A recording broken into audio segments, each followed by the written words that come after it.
Setiap orang hidup itu pasti punya masalah. Hanya orang yang sudah tidak hidup yang tidak punya masalah. Ingat itu. Ingat itu ya.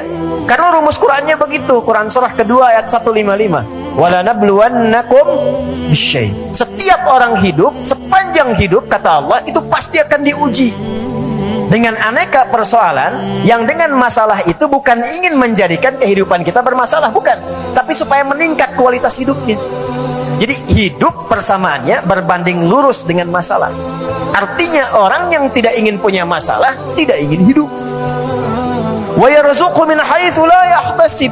Jadi ketika duka ada sabar, ketika suka ada syukur. Jadi semua sama. Makanya komen Nabi pada saat itu dan di-like oleh sahabat, di-share ke kita sampai sekarang.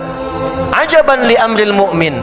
Orang beriman itu kalau benar imannya itu mengagumkan karakternya. Ajaban li amril mu'min, mengagumkan orang beriman itu. Kenapa?